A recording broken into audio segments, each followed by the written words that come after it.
Buonasera a tutti, secondo contrasto diste dell'editoriale Nanta Viastella, 5 ultimi gabellistes, 5 candidats tirés au sort, tirage au sort effectué par un huissier sous le haut patronage, vous le voyez, de notre rédacteur en chef Sébastien Thierry, en présence de l'un de vos soutiens. C'était à la mi-mai dans nos locaux. Bonsoir messieurs. Bonsoir. Bonsoir. Merci d'avoir accepté ce principe de partition entre vous. Ça ajoutera, on l'espère, à la compréhension de nos téléspectateurs. Et vous serez également face aux questions de Jean Vitus Albertini. Bonsoir Jean Vitus. Bonsoir Laurent et bonsoir à tous. Le visage de la droite, jamais battu dans une élection sur son nom. Conseiller général, puis député et enfin maire d'Ajaccio depuis 2014, Laurent Marcangeli. Il est le soutien premier du chef de l'État en Corse. Il n'a pour autant jamais été vraiment dans l'opposition systématique à l'égard de la majorité nationaliste, Jean-Charles Orsucci. Militant nationaliste dès l'âge de 16 ans, élu à l'Assemblée en 1992, image du courant qu'il dit historique, président sortant de l'Assemblée de Corse, Jean-Guy Talamogne. Il a porté l'étendard du Rhino où en 2015, en 2017, sans parvenir à arracher des élus à l'Assemblée, non sans mobiliser et peser politiquement au dehors, Paul-Félix Benedetti. Jadis ouvrier dans la métallurgie, élu conseiller territorial PCF dès 1986, désormais la figure d'un parti absent de l'hémicycle depuis 2017, Michel Stefani. Comme d'accoutumé, messieurs, il vous revient, cher Jean Vitus, de dessiner le cours de ce débat. Alors, c'est la deuxième confrontation avec les 5 derniers candidats en liste. Elle se fera dans des conditions semblables à la précédente, avec une partie politique qui englobera le sens de vos démarches, le bilan de la mandature écoulée et puis votre vision sur celle qui s'annonce. Les dossiers que vous connaissez désormais feront l'objet de la deuxième partie du débat avec les propositions des candidats. Et puis, nous conclurons cette émission par les éventuelles alliances et les gouvernances futures. Vous aurez 90 minutes pour vous exprimer, avec un temps de parole qui sera équitable. Et l'on ouvre tout de suite notre première partie avec vos démarches, vos visions. Sans plus tarder, entrons dans le vif du sujet avec vous. Michel Stefani, vous présentez votre liste comme étant la seule liste de gauche. D'autres candidats se réclament aussi de cette étiquette. Qu'est-ce qui fait que vous êtes plus sur les grands principes de gauche que les autres ? Je n'ai jamais dit que nous étions la seule liste de gauche et je respecte par ailleurs les candidates et les candidats qui peuvent être sur les listes de Jean-Charles Orsucci ou d'Agnès Simon-Pietri qui se réclament de la gauche. Il n'en demeure pas moins que face aux enjeux et aux choix politiques opérés par les uns et par les autres, il y a forcément à constater, à partir des engagements qui sont affichés, des différences. Et cette différence, je pense qu'elle nous situe véritablement à gauche sur ce que sont les valeurs fondamentales. Et pas les autres, pas Jean-Charles Orsucci, pas Agnès Simon-Pietri. Écoutez, j'ai eu l'occasion de le dire, je vais le répéter. Jean-Charles Orsucci, il faut s'en souvenir, en 2014 est venu à Bastia faire campagne au nom du tout sauf Zuccarelli pour faire perdre la gauche. Et il revient aujourd'hui en campagne électorale à Bastia en se félicitant de l'ancrage à gauche de cette ville. Donc les Bastiaises et les Bastiais n'ont pas oublié cela. Par ailleurs, Jean-Charles Orsucci dit qu'il combat le libéralisme, sauf qu'il est à la fois le soutien du gouvernement Macron et il reçoit le soutien du gouvernement Macron. Donc la politique qui est mise en œuvre aujourd'hui par ce gouvernement est loin d'être une politique de gauche, tout le monde en convient. Il suffit de regarder ce qui a été mis en œuvre en termes de politique par celui-ci. C'est véritablement une politique antisociale faite exclusivement pour les riches. Donc ça nous différencie. Un mot sur Agnès Simon-Pietri, j'ai écouté le débat hier. Elle explique qu'elle va rejoindre Gilles Simeoni au second tour probablement, sinon au troisième. Donc comment se situer par rapport à ça ?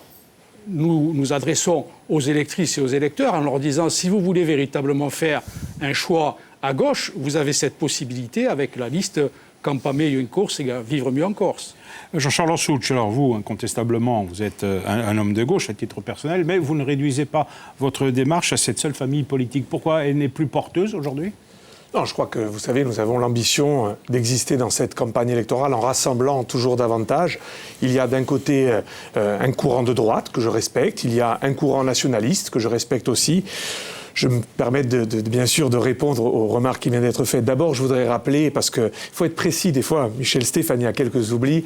En 2014, à Bastia, j'ai soutenu au premier tour la première fédérale du Parti socialiste. Je n'ai aucun regret sur le sujet. En 2014, pour être précis sur les souvenirs, et d'ailleurs je fais remarquer qu'aujourd'hui j'ai le soutien... Vous êtes venu à Bastia. Je ne vous ai pas interrompu. Je peux aller au bout de mon raisonnement. Vous mettez en cause ce que je dis. Est-ce que je peux aller au bout de mon raisonnement? Vous mettez en cause ce que je dis. Est-ce que vous m'autorisez à aller au bout de mon raisonnement? Je vous laisse aller au bout de votre raisonnement. J'espère que vous me donnerez la possibilité de répondre parce qu'on n'entend plus rien. Voilà. Donc j'aimerais aller au bout de mon raisonnement. En 2014, je voudrais aussi préciser que j'étais présent à la conférence de presse à Porto-Vecchio où le Parti communiste français était associé à Jean-Christophe Angeligne, parce que je voudrais bien qu'on mette tout sur la table, ça me paraît aussi important. Et je voudrais faire remarquer aussi que M. Stéphanie et ses amis, en juin dernier, alors que nous avions la chance d'avoir à Bastia, en la personne de Jean-Sébastien de Casalte, un représentant historique de la gauche insulaire, qui s'est vu battre notamment par le fait que Michel Stéphanie et ses amis ont fait le porte-à-porte pour faire gagner les nationalistes. C'est tout ce que je voulais faire remarquer aujourd'hui. Je crois qu'il ne faut pas avoir la mémoire sélective et il faut tout mettre sur la table. Quant à mon positionnement aujourd'hui, oui, c'est avec fierté que je rassemble autour de moi des radicaux, des socialistes, des marcheurs, et je le dis simplement, cette volonté de rassembler davantage pour être une alternative crédible à la majorité territoriale sortante. Alors, la remarquant chez vous, vous n'avez pas ces problèmes de concurrence à droite, puisque vous êtes le seul à droite. Vous vous situez dans la ligne de vos prédécesseurs, c'est-à-dire depuis Jean-Paul de Rocazère, Jean Badjon, Hiros, Santini. C'est la même ligne politique? La vie politique, elle a beaucoup évolué.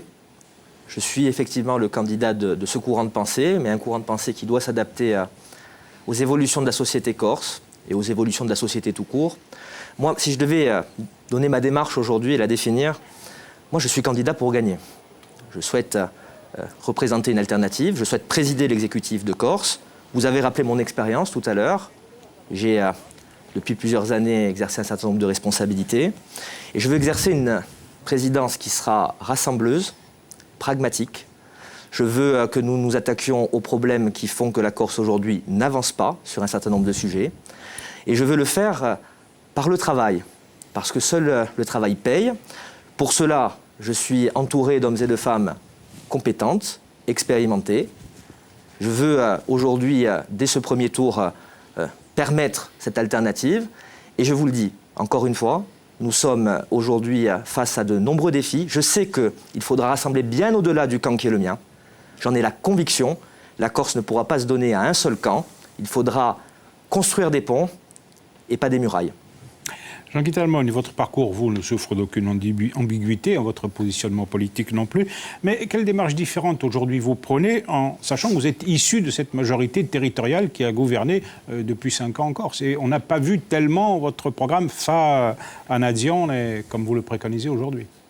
Écoutez, bonjour à toutes et à tous, aux auditeurs, téléspectateurs. Non, je crois que, quand même, nous avons, pour notre part, marqué notre différence très tôt. Alors, d'abord sur un plan interne, ensuite publiquement. Et d'ailleurs, vous êtes bien placé pour le savoir, puisque vous avez participé à nos conférences de presse. Je pense, par exemple, à celle de septembre 2018, où nous avons dit clairement que les fondamentaux du nationalisme corse, de la justice sociale, de la défense de notre terre également, de notre environnement, n'étaient pas suffisamment présents dans la stratégie qui était menée. Alors, pour autant, tout n'est pas à jeter dans cette mandature, mais nous pensons que nous sommes passés à côté de ce que nous avions déclaré vouloir faire, c'est-à-dire gouverner la Corse et pas seulement la gérer. Donc je crois que sur cette question-là, il n'y a strictement aucune ambiguïté. Lorsque vous parlez de projet, en revanche, et parce que je crois que l'essentiel aujourd'hui, c'est de regarder l'avenir, nous avons un projet, et j'insiste sur le mot projet, ce n'est pas un programme, on pourra, je pense, y revenir, c'est un ensemble d'actions, dans tous les domaines qui ont nécessité parfois des années de travail durant cette dernière mandature, qui ont donné lieu à des projets aboutis, je pense en matière d'innovation sociale par exemple, revenu universel, territoire zéro chômeur, la charte en faveur de l'emploi local, etc. On pourra y revenir. Ce sont des projets qui non seulement ont été aboutis techniquement, mais ont été la plupart du temps voté par l'Assemblée de Corse, a été considéré comme suffisamment pertinent et sérieux pour être voté par l'Assemblée de Corse. Donc aujourd'hui, ce projet ce projet que nous portons, je crois que nous sommes les seuls à avoir fait, je crois, de la prospective et à avoir véritablement préparé l'avenir à cet égard, ce projet est prêt à être mis en œuvre sur un plan opérationnel dès les élections. Donc, pour notre part, deux choses. Nous ne sommes pas comptables de la stratégie qui a été développée par le président du Conseil exécutif. Sur la gestion, nous avons un avis beaucoup plus mesuré que certains membres de l'opposition, mais le gouvernement de la Corse n'a pas été au cours Grand Val, mais au Palais Lantivy, nous l'avons dit. Et le projet que nous portons, oui, c'est un projet qui a son originalité et surtout qui est opérationnel dès demain si nous le voulons et si les Corses l'acceptent. Paul-Félix Benedetti, vous êtes une nouvelle fois candidat à l'élection territoriale. Au-delà de l'objectif d'entrer dans cette future assemblée, quelle vision vous portez? Comment est-elle distincte de votre voisin, Jean-Guy Talamogne? Je ne fais pas de comparaison de proximité. Notre objectif aujourd'hui est d'affirmer une force politique, d'essayer de changer la société, d'avoir un bouleversement profond et ne pas continuer une cogestion qui aujourd'hui est devenue mortifère.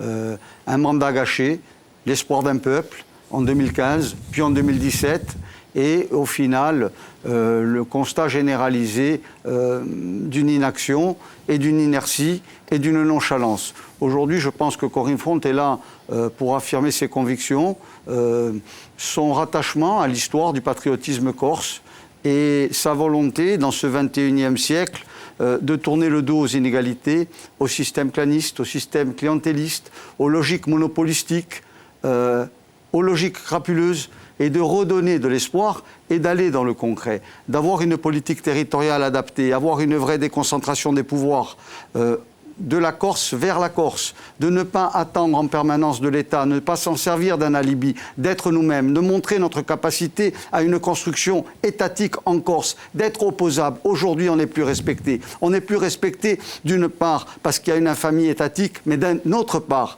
parce qu'il n'y a pas eu la capacité de s'élever au bon niveau et de mener les politiques qui ont été promis et qui sont le traceur de ce qui a permis l'avènement d'une majorité patriotique à la collectivité de Corse. À l'exception de Jean-Guy Talamogne, qui était membre de la majorité, on va quand même lui donner la parole là-dessus, bien évidemment, mais on va entrer dans la vision du bilan. Laurent Marcangeli, vous avez noté dans notre sondage Ipsos Sopra Steria que 61% des Corses étaient satisfaits du bilan de la majorité sortante. Et vous, c'est votre principal adversaire dans cette élection. Mon principal adversaire, c'est l'échec de la Corse. Je l'ai déjà dit, j'ai des compétiteurs et je considère, eu égard au bilan, que nous sommes en situation d'échec sur de nombreux sujets, de nombreux dossiers. Il n'empêche que Gilles Simeone, c'est quand même votre concurrent le plus important dans ce scrutin, si l'on en croit le sondage. Pendant sa campagne électorale de citer mon nom, que je ne l'ai fait, j'ai essayé de mener une campagne avec mes amis qui était vraiment rassembleuse et propre. Je ne fais pas d'anathème sur qui que ce soit pendant cette campagne électorale. Il y aura un second tour, nous verrons si les explications auront lieu. Moi, ce que je souhaite aujourd'hui, c'est que nous dépassions un certain nombre de difficultés que rencontre la Corse. Moi, je le dis aujourd'hui, j'ai du respect pour ceux qui ont participé à cette majorité et ils l'ont fait avec la volonté de travailler pour le mieux. Mais il y a des sujets aujourd'hui qui n'ont pas été réglés, qui sont de véritables poisons pour les Corses au quotidien et notamment des difficultés à venir dès le court terme. Je pense que la création de la collectivité unique n'a pas été suffisamment bien préparée, on est allé trop vite. Je crois qu'aujourd'hui, il y a une forme d'illisibilité par rapport à cette collectivité parce qu'il y a certains territoires qui ont le sentiment d'en avoir payé le prix fort, notamment dans la ruralité. Il y a une forme de nostalgie pour les départements, alors que je militais moi-même à l'époque pour qu'on crée une collectivité unique. Vous n'êtes pas nostalgique à l'égard des départements? Moi, je n'ai pas de nostalgie. La politique ne se fait pas sur de la nostalgie. Moi, j'essaie de regarder en avant. Il va falloir qu'on crée les conditions de travailler dans de meilleures conditions. Puis après, vous avez ces sujets qui reviennent souvent sur la table. La gestion financière, naturellement, c'est une difficulté. Je sais qu'on en parlera tout à l'heure, mais également les déchets, les transports, l'énergie, les infrastructures routières, le traitement de l'eau, quelle politique pour notre forêt. Voilà, il y a un certain nombre de choses qui, aujourd'hui, ne paraissent pas complètement abouties. Mais ceci étant dit, encore une fois, je ne veux pas être un caricaturiste. Je ne suis pas pour la politique du pire. Je respecte mes adversaires. Il y a des gens qui ont travaillé pendant cette mandature. Je reconnais au président Talamogne d'avoir fait sur un certain nombre de sujets, notamment social. Il faudra s'en occuper aussi parce que je crois que la crise dans laquelle nous sommes et dont nous sortons est aussi sociale. Et aujourd'hui, enfin, je suis une alternative. Et une alternative, je le dis aussi très clairement, vous parliez du président de l'exécutif sortant, à la volonté hégémonique de Gilles Simeone, qu'il a témoigné depuis plusieurs semaines. Jean-Charles Orsucci, si on en croit le sondage Ipsos pour Viastel, la moitié à peu près de votre électorat juge le bilan plutôt positif. Alors ça correspond un peu à votre attitude durant la mandature. Vous n'avez pas été un opposant systématique, hein. Vous avez reconnu un certain nombre de choses qu'avait fait la majorité. Et aujourd'hui ? Alors, même s'il faut toujours prendre les sondages avec des pincettes, hein, j'ai remarqué tout comme vous, comme vis-à-vis des Corses, même si, pour être totalement honnête, en me déplaçant en ce moment dans toute l'île, j'entends quand même des critiques assez fortes vis-à-vis du bilan. Et j'ai envie de vous dire aussi, si j'écoute les partenaires de la majorité territoriale, ils ont eu par certains moments des mots beaucoup plus durs que je n'en ai vis-à-vis de cette majorité. Nous, ce qui nous caractérise, vous le savez, c'est un pragmatisme pour l'intérêt général. Lorsque les propositions ont été dans l'intérêt de la Corse, nous les avons défendues et nous les avons portées avec la majorité territoriale. C'est notre état d'esprit et ce sera encore notre état d'esprit. Mais est-ce qu'aujourd'hui, on peut se satisfaire du bilan de la majorité, parce qu'en filigrane, c'est ce que vous posez comme question. Je persiste et je signe au-delà des sondages. Moi, je considère que depuis 6 ans, la vie des Corses n'a pas changé. Pire, dans des domaines comme le pouvoir d'achat, vis-à-vis de la jeunesse, vis-à-vis du chômage, où les signes que nous avons en matière de précarité démontrent même l'inverse. Donc on ne peut pas se satisfaire de ce bilan. Quand on se revendique social-démocrate, lorsque l'on veut aujourd'hui justement s'attaquer et aider les plus précaires et les classes moyennes, on ne peut pas se satisfaire de ce programme-là. En revanche, c'est vrai que pour parler de l'avenir, parce que ce qui nous intéresse, c'est l'avenir, c'est faire des propositions, je crois qu'on va avoir l'occasion d'en débattre ce soir, bien sûr. Et c'est de toujours avoir à l'esprit une seule chose, l'intérêt général des Corses et de la Corse. Et c'est dans cet état d'esprit que nous travaillons, que nous avons travaillé et que nous travaillerons demain avec ses forces et ses faiblesses, sans démagogie, sans électoralisme, parce que ce n'est pas dans cet état d'esprit-là que nous travaillons. Michel Stéphanie, est-ce que vous reconnaissez à la majorité sortante d'avoir fait avancer quelques petites choses en matière sociale, Cartaridirad, le bord à bord, des choses comme ça. Est-ce que vous leur reconnaissez quand même, ça ? Parce que j'ai pas l'habitude de raconter. Vous allez revenir en arrière, d'accord. J'ai pas l'habitude de raconter des histoires. Jean-Charles Orsucci explique qu'il est venu à Bastia en 2014 soutenir Emmanuel de Gentil, c'est un fait. On ne va pas faire toute l'émission non plus. Il n'y avait pas qu'Emmanuel de Gentil, il y avait aussi François Tatti, etc. Il a contribué de fait à l'élection de Gilles Simeone. Cette élection à Bastia, elle a permis à Gilles Simeone ensuite d'accéder au pouvoir régional. Il était à l'époque sur cette idée-là, il faut constituer des listes et des alliances qui peuvent aller de la droite jusqu'aux indépendantistes. Jusqu'au Parti communiste. Jusqu'aux indépendantistes. Interview de Corse Matin, je vous renvoie jusqu'aux indépendantistes. Ça vous embête, j'ai dit jusqu'au Parti communiste. Pas du tout. Et je vous le prouverai dans les prochains jours. Vous prouverez ce que vous voulez, mais moi, je vous rappelle textuellement ce que vous avez fait. Très bien. Ça, c'est pas comparable, je dirais. Très bien. Là, on est dans le débat des municipales. Et y compris par rapport aux municipales, venir nous reprocher qu'en 2020, nous avons mis en place Pierre Saville, c'est quand même fort de café, c'est une réalité. Puisque vos amis ont préféré s'allier à la droite à l'époque. Donc se séparer si on peut revenir sur le bilan des territoriales de la mandature, en définitive, ne pas faire une offre politique aux Bastiaises et aux Bastiais qui leur convenait. Michel Stéphanie, est-ce que vous pouvez répondre à nos questions, s'il vous plaît ? Qui vous caractérise à gauche, elle a conduit à cette faillite de la gauche dans notre région. S'il vous plaît, donc socialement, est-ce que la majorité a fait de bonnes choses lors de cette mandature ? Nous faisons une offre politique à gauche qui permettra, si nous sommes élus demain à l'Assemblée de Corse, de reconstruire une gauche influente dans notre région sur la transformation sociale. Sur la mandature écoulée. Sur la mandature écoulée, écoutez, lorsque vous prenez la première préoccupation des Corses dans ce sondage, ce n'est pas l'indice de satisfaction par rapport à la majorité. Le pouvoir d'achat, la précarité, la pauvreté. On va en parler. On va en parler. Alors, si vous en parlez, vous, j'en parle pas moi. Mais... Non, mais allez-y, répondez à notre question. Sur la mandature écoulée, est-ce que socialement, il y a eu des avancées ? Je réponds à votre question, absolument. Lorsque nous voyons, par exemple, ce qui s'est passé avec le vote du plan Relance France l'an dernier, du plan Salvezza et Rilancio ensuite, sur la base des propositions qui ont été formulées, les 70 mesures formulées par le patronat, et quand on sait évidemment par qui est piloté le patronat en Corse, je vous invite à lire ce matin Le Canard enchaîné, c'est pas un hasard, ça fait la une là-dessus, le consortium des patrons corses qui domine l'économie de la Corse et impose des conditions économiques et sociales à notre région qui sont nulle part ailleurs comparable, eh bien, nous disons qu'il faut mener ce combat, ce qui n'a pas été fait à l'Assemblée de Corse de notre point de vue. Paul-Félix Benedetti, vous avez été très critique dans cette campagne à l'égard de la majorité. 6 ans de gesticulation, c'est l'un de vos propos à son égard. Avant d'être critique, je fais partie des déçus, de ceux qui ont eu l'espoir de voir émerger des politiques nouvelles, que la Corse se redresse socialement, culturellement, économiquement. Aujourd'hui, non seulement on est au statu quo, mais on n'a aucun traceur d'évolution possible, il n'y a pas de projet et il n'y a pas de logique. Moi, ce que je constate et ce que je critique, c'est ne pas avoir respecté les engagements moraux d'une classe politique patriotique qui voulait changer les choses, qui voulait non pas gouverner de manière technique, mais gouverner politiquement, avec des grands traceurs, avec un projet, avec des recentrages politiques, des nantis vers les pauvres, des territoires en profit économique vers l'intérieur qui se meurent. On a laissé faire énormément de choses. On a créé le consortium durant la mandature patriotique. Il n'est pas né ex nihilo. Il est né avec l'opportunité d'une DSP bidon qui leur a offert un patrimoine de bateaux de plusieurs dizaines de millions d'euros gratuitement.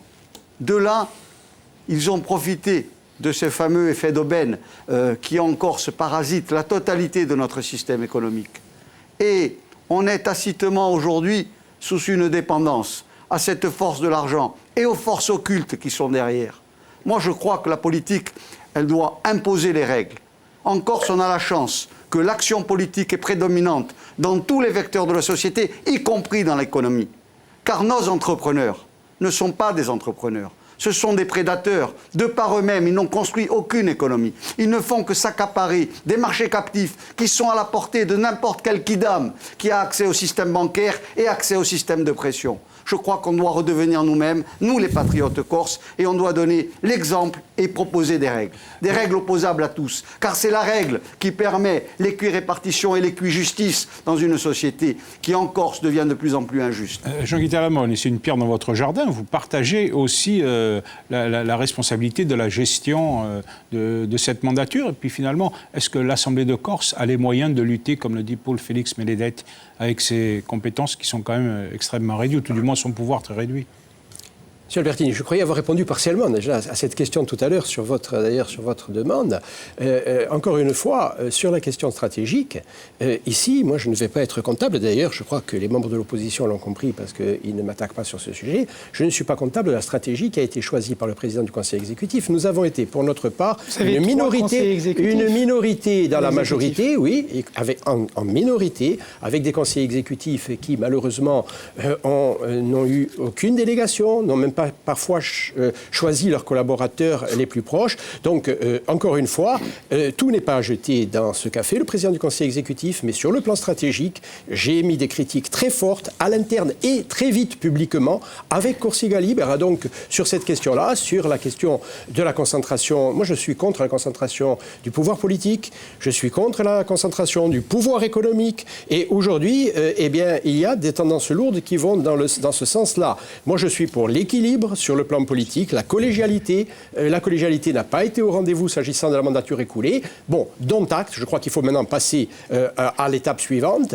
Et sur la question économique, bien sûr, je ne dirais pas le contraire de ce qui a été dit par plusieurs intervenants, à savoir que cette concentration du pouvoir économique entre les mains d'un petit nombre de personnes, c'est quelque chose de très préjudiciable à la Corse. C'est vrai, on le verra notamment si on parle de la question des ordures ménagères. Je pense qu'on va y venir. Tout de suite. Voilà, oui, sans doute, parce que c'est un sujet important. Mais encore une fois, je crois que la maîtrise par le public, et nous sommes d'inlassables militants de la maîtrise par le public des secteurs stratégiques, je crois que ça, on ne peut pas quand même nous le contester, eh bien, c'est vrai que nous avons plaidé en ce sens, nous avons même agi parfois en ce sens, mais nous n'avions pas les clés et nous n'étions pas majoritaires au sein de cette majorité. Donc, encore une fois, moi, je suis prêt à répondre point par point sur les différents sujets, mais je ne veux pas ici être comptable de la stratégie que nous avons désapprouvée publiquement. Mais vous aviez quand notamment même le deuxième notamment groupe, dans la question des rapports à l'État. Vous aviez quand même le deuxième groupe politique de l'Assemblée, vous avez présidé l'Office de l'environnement, donc vous êtes Vous étiez dans cette majorité malgré tout. Et nous en avons profité pour faire un certain nombre de choses. Par exemple, lorsque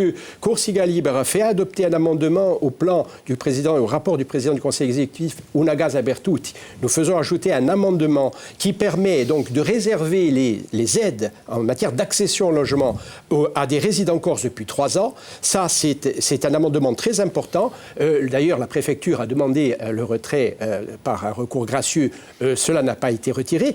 Parce que nous avions travaillé ce sujet et que nous savions qu'il y avait un précédent, une jurisprudence du Conseil d'État depuis 1987. Et donc aujourd'hui, c'est une porte qui est entrouverte. Nous avons mis le pied dans la porte pour quelque chose qui ressemble au statut de résident. Donc lorsqu'on nous accuse par exemple d'être dans l'idéologie, je crois que c'est véritablement une argumentation particulièrement spécieuse parce que nous n'avons eu de cesse que de chercher des solutions, y compris à cadre juridique constant.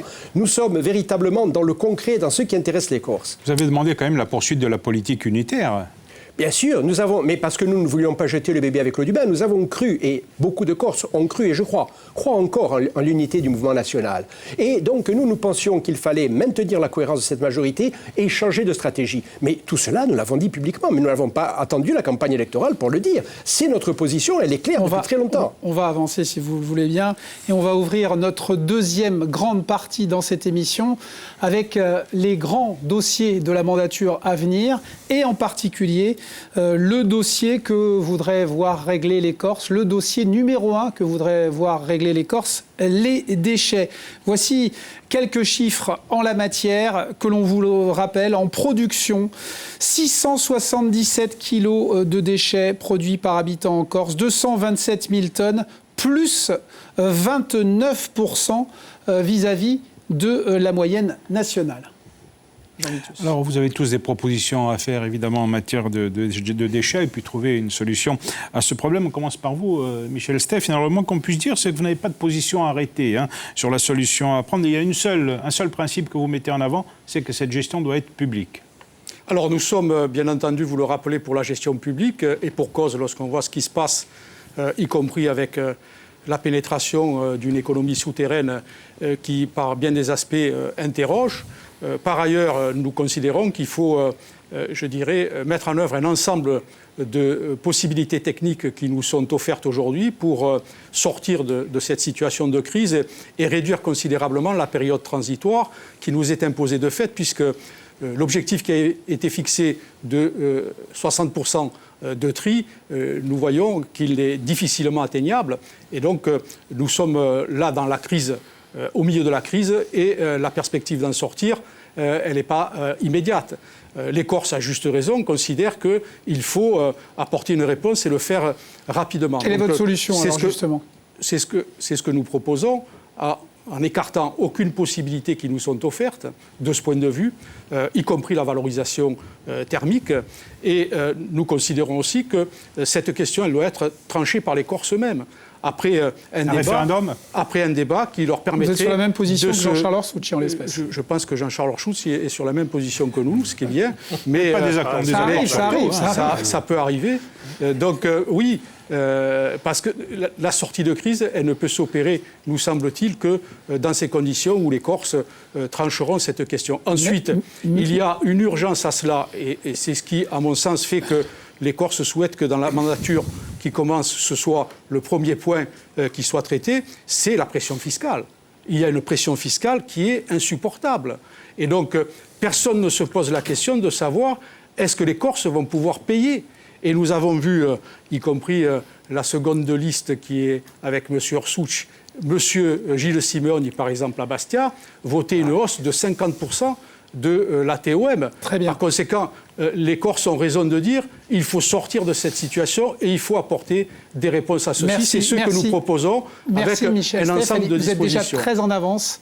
Je suis obligé de vous couper, eu égard à l'équité dont nous sommes garants. Alors, pour vous, Laurent Marcangeli, c'est clair, la solution, c'est l'incinérateur. Vous proposez 2 centres, un à Monte et l'autre à Ajaccio ?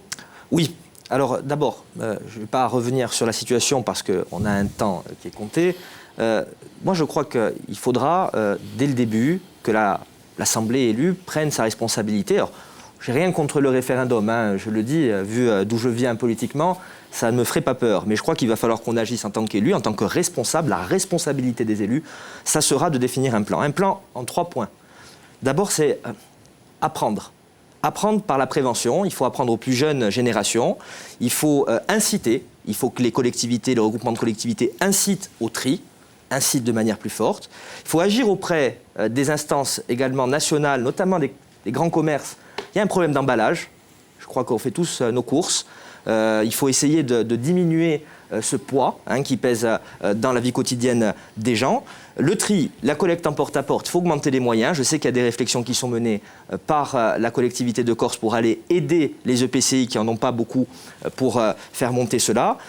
Les plus gros producteurs doivent être davantage taxés, il faut le dire aussi, c'est une question de justice. Il faut inciter, et là c'est le travail que nous essayons de mener à la CAPA sur une fiscalité incitative.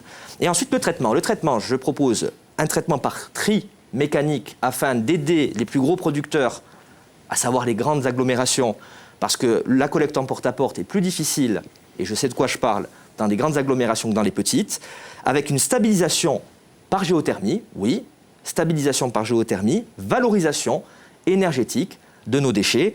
Et tout cela, comme le disait M. Stéphanie, si on arrive à faire cela, à la fin, eh bien c'est le contribuable, il paiera moins de taxes d'enlèvement d'ordures ménagères. Vous la mettez où, cette unité de valorisation énergétique ? À Ajaccio et à Monte. Et je veux dire aussi, donc vous en fixez 2. Il en faut 2 dans un premier temps. Mais moi, je vais vous le dire très clairement, je n'ai pas de dogme sur la question. Moi, je veux que ça marche. Mais déjà, il faut que ce soit rentable. Déjà, 1, la question de la rentabilité se pose, mais 2, vous encore savez, plus. Je vais vous expliquer. Moi, je la mettrais à Vignal. La fumée en hauteur, ça marche mieux. Très bien. Moi, je vais vous dire ce que je pense. C'est que ça ne marche pas, ce qu'on fait en ce moment. C'est qu'on est dans l'échec. Et moi, je vais faire quelque chose de pragmatique. Par exemple, sur le public. S'il n'y a pas d'accord politique pour que ce soit en DSP, on maîtrisera public. Moi, je suis un démocrate. Ce que je veux en revanche, et je pense que ceux qui nous regardent, ils veulent quelque chose, c'est qu'on ne revienne pas à la prochaine élection et que le problème soit encore sur la table. Parce que ça va nous coûter, non pas des voix, ça va nous coûter des électeurs par milliers qui n'iront pas voter. Parce que nous ne réglons pas les problèmes qui se posent à la vie quotidienne de nos concitoyens depuis trop d'années. Sur ce dossier, Jean-Guy Talamone, bon, dès que c'est l'échec de la mandature, c'est l'échec de l'Office de l'environnement, entre autres, qui était dirigé par un de vos responsables. Dans les 20 propositions que vous faites dans votre programme pour cette élection, vous n'en parlez pas du tri, vous n'avez pas de solution ? Nous avons bien sûr dans notre programme un chapitre sur nous avons même diffusé encore il y a quelques jours donc un tract sur cette question. Nous avons les idées très claires sur la question des ordures ménagères. Bon, l'échec de la mandature, c'est plutôt l'échec de la mandature et des décennies qui ont précédé et donc on sait bien que les nationalistes ne sont donc aux responsabilités que depuis 5 ans. Pour autant, je ne me cacherai pas derrière l'incurie qui a été donc la règle dans cette affaire depuis si longtemps. Parce que effectivement, il y a un échec. Alors, la stratégie qui a été définie dès le début de la mandature, et c'est ce qui est de la compétence de la collectivité de Corse, c'est surtout ce qui est de la compétence de la collectivité de Corse, la stratégie, pour nous, est la bonne. C'est-à-dire la réduction de la production de déchets, c'est-à-dire le tri à la source, le tri au porte-à-porte chaque fois que cela est possible, et enfin, la maîtrise par le public de ce secteur qui est extrêmement sensible et qui peut donner lieu à des dérives. Donc, nous, ce que nous disons, c'est qu'il aurait fallu faire des choix budgétaires. Et encore une fois, le budget n'a pas été rédigé par le président ou la présidente, puis le président de l'Office de l'environnement. Nous, en tant qu'élus de l'Assemblée, souvent, on avait le projet de budget en même temps que l'opposition.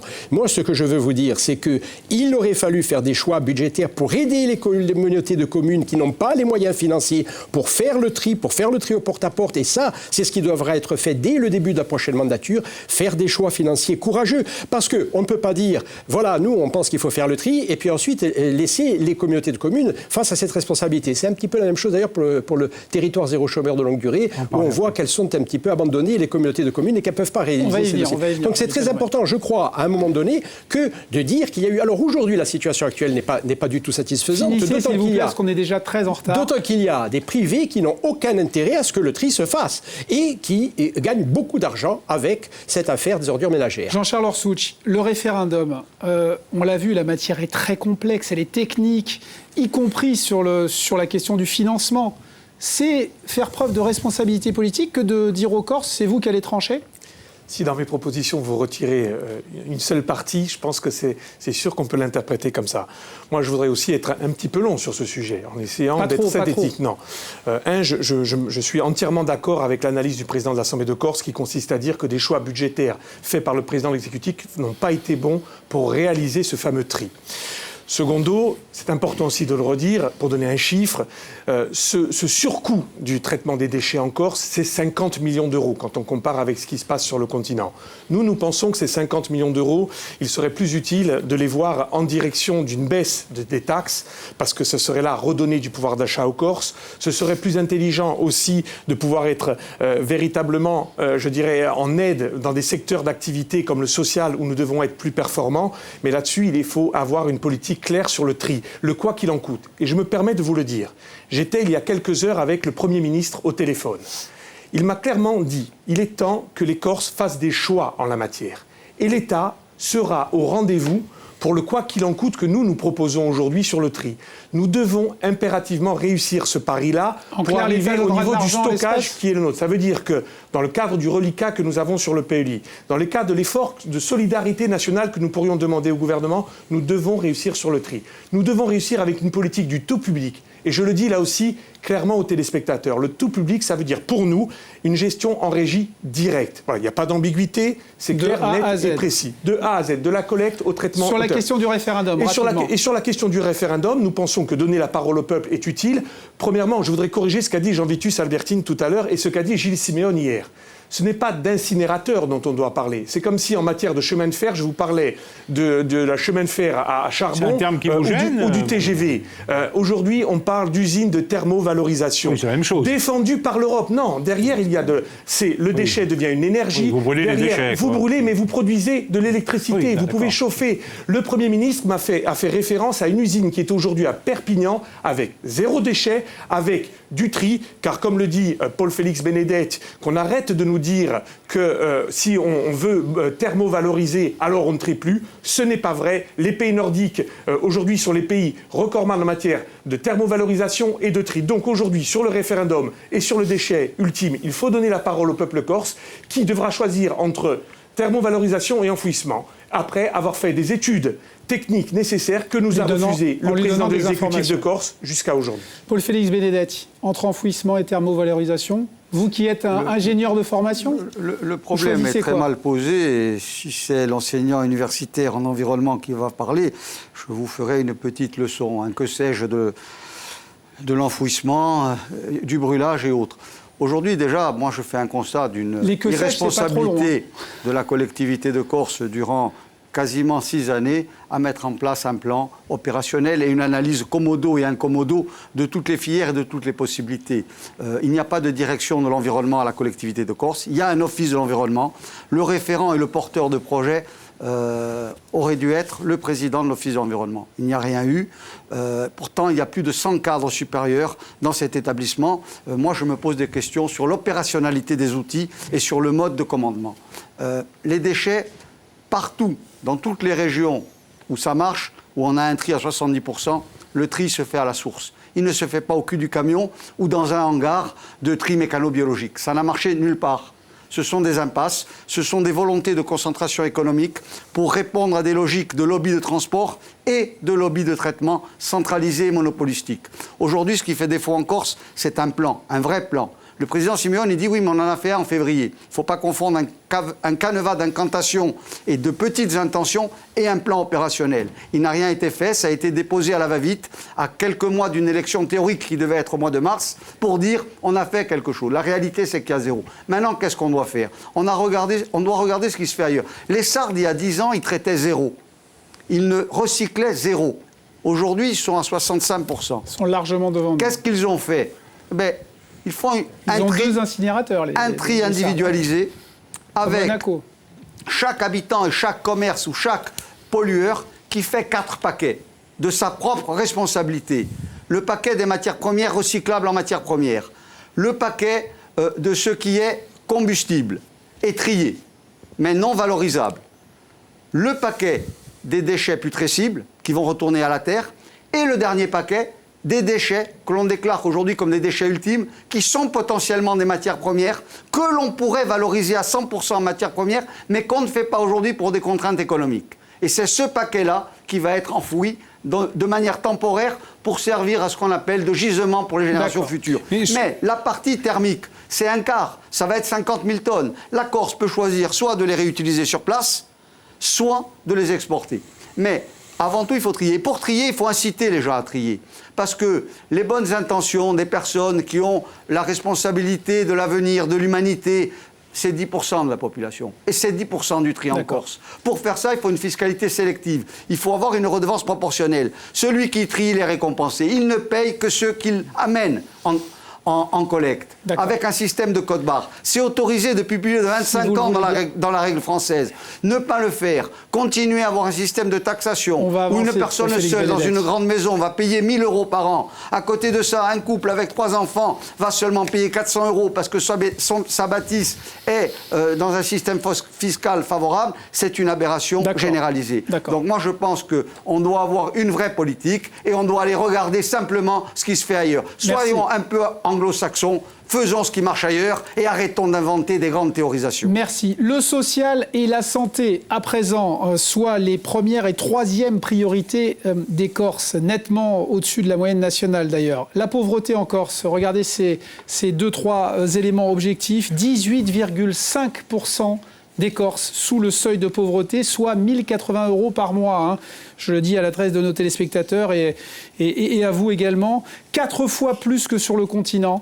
Et un chiffre qui frappe, un enfant sur 4 en Corse vit dans une famille dite pauvre aujourd'hui. Vous mettez ce dossier, Jean-Charles Orsucci, en avant, bien entendu, dans cette campagne, mais vous êtes quand même soutien du président Macron, et on ne peut pas dire que dans le quinquennat Macron, il y a eu vraiment une politique sociale très affirmée, au-delà du Covid. Vous allez nous parler du Covid, mais au-delà du Covid, vous préconisez quelle politique sociale? Une politique sociale plus affirmée en Corse? Deux petites choses. Premièrement, je n'ai pas attendu les sondages pour savoir que la préoccupation des Corses, c'était la question du pouvoir d'achat. Et vous m'accorderez le fait que depuis le début de ma campagne, avant même ce sondage, je l'avais mis au cœur de mes priorités. Deuxièmement, si vous m'y autorisez, ce serait trop long. On ne va pas faire le débat de la politique d'Emmanuel Macron ici ce soir. Parce que ce que vous avez asséné comme une vérité concernant le fait qu'il n'y ait pas une politique sociale, je suis prêt à vous en faire la démonstration sur les 12% d'augmentation des minima sociaux, sur le zéro à charge sur l'auditif, sur les lunettes, etc. Mais on peut faire l'émission sur la politique d'Emmanuel Macron. On peut aussi aller là-dessus.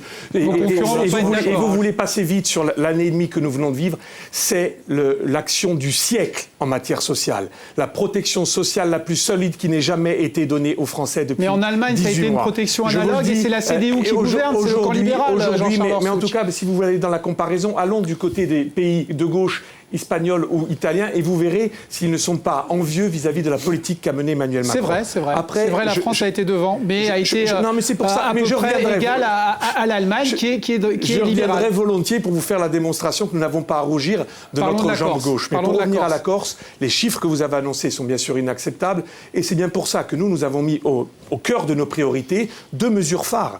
Aujourd'hui, la Corse, vous ne l'avez pas dit, mais c'est très important, est la recordman de France en matière de renoncement aux droits. C'est-à-dire aujourd'hui les plus précaires qui ne perçoivent pas leurs minima sociaux, qui n'ont pas la couverture mutuelle universelle, et ça c'est inacceptable. C'est pour ça que nous proposons aujourd'hui un guichet unique dans chaque territoire pour aller chercher ces personnes qui aujourd'hui renoncent à leurs droits. C'est fondamental si on veut leur donner du pouvoir d'achat. C'est pour ça aussi que nous avons fait le choix de donner un prêt à tous les jeunes entre 16 et 25 ans de 10 000 € pour qu'ils puissent s'épanouir à travers de la formation, à travers la création d'entreprises, parce que nous pensons que et que nous avons évalué aux alentours de 5 millions d'euros par an, petite parenthèse, nous préférons aujourd'hui mettre 5 millions d'euros par an en direction de la jeunesse plutôt que d'acheter une parcelle à 2 millions d'euros qui ne sert pas à grand-chose. C'est là où nous disons des fois que nous ne sommes pas dans l'idéologie mais dans le pragmatisme. Voilà comment nous appréhendons la question du pouvoir d'achat des Corses. Merci. Et nous savons parfaitement que c'est aujourd'hui ces politiques-là que nous devons mettre au cœur de notre action. Laurent Marcangeli, vous souhaitez une amélioration des dispositifs d'aide, en particulier la création d'un fonds d'aide aux étudiants, puis la mise en place de ce revenu actif pour les jeunes sous conditions. Est-ce que c'est suffisant? Ça ne sera jamais suffisant. Il y a un travail de fond qu'il va falloir accomplir et qui prendra des années. D'abord, vous imaginez le spectre du sujet que nous traitons. Nous allons parler de la santé en même temps, du social, du pouvoir d'achat. Il faudrait beaucoup de temps pour pouvoir parler de tout ça, tant la situation est grave. Et les chiffres que vous avez rappelés, je les connais. J'ai été conseiller général délégué aux affaires sociales du département de la Corse du Sud pendant 3 ans.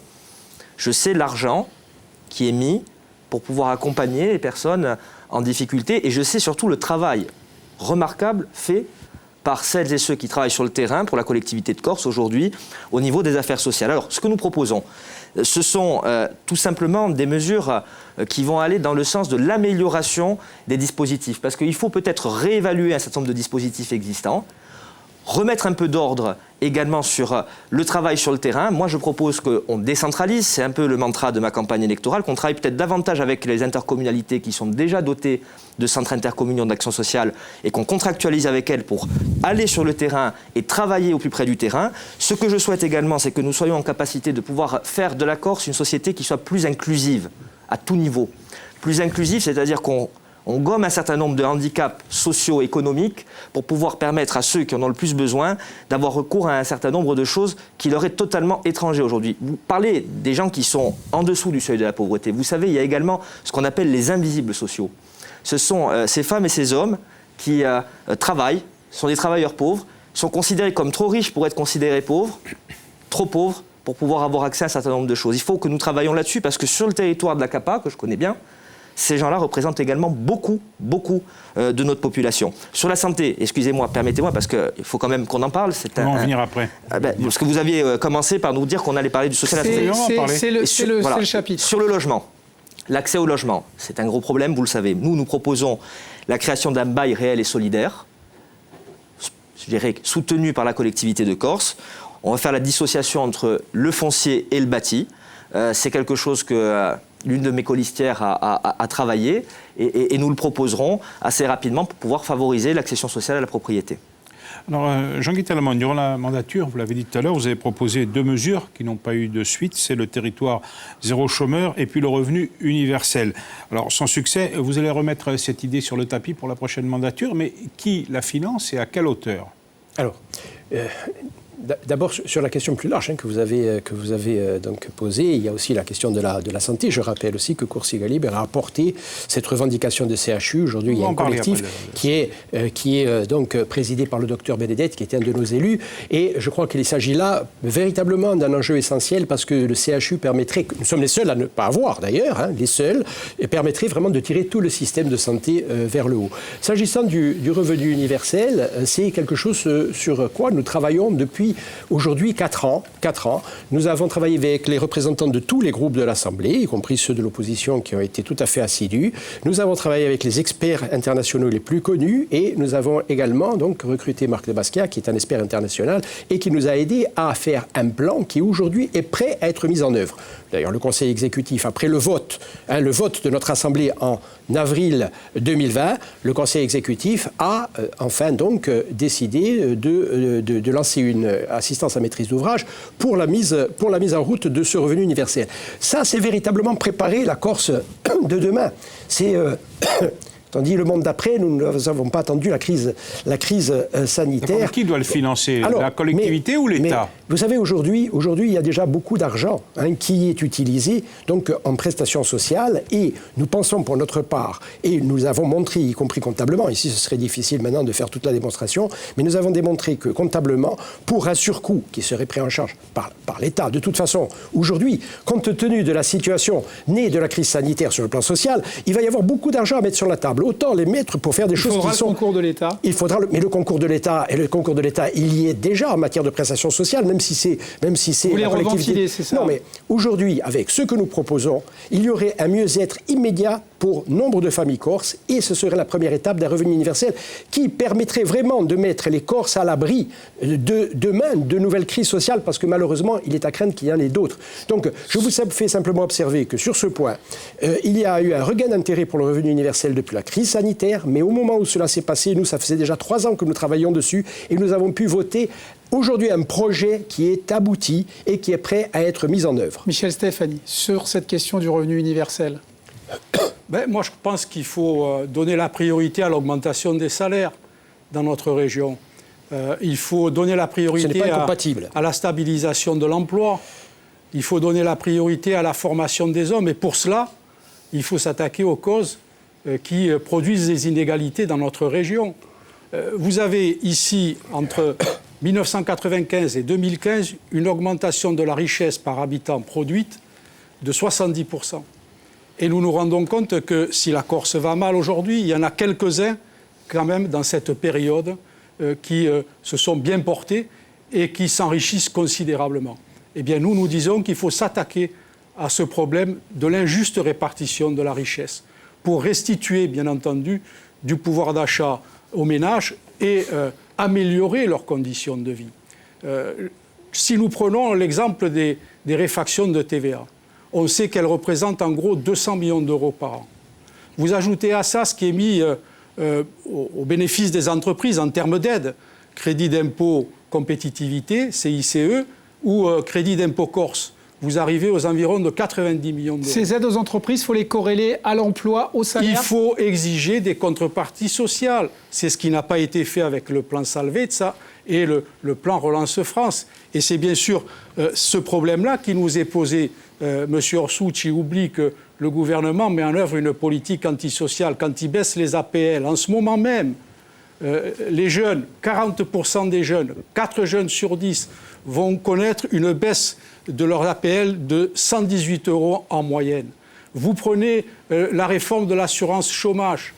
Les 1,5 million de personnes vont voir leur allocation diminuer de près de 300 €. Donc nous expliquer ici que Macron fait du social, il faut se pincer un peu pour le voir. Par contre, on sait que Macron, eh bien, en retirant l'impôt de solidarité sur la fortune, il a quand même donné un signe indicatif majeur au début de sa mandature en direction de ceux que M. Jean-Charles Orsucci considère peut-être comme des pauvres.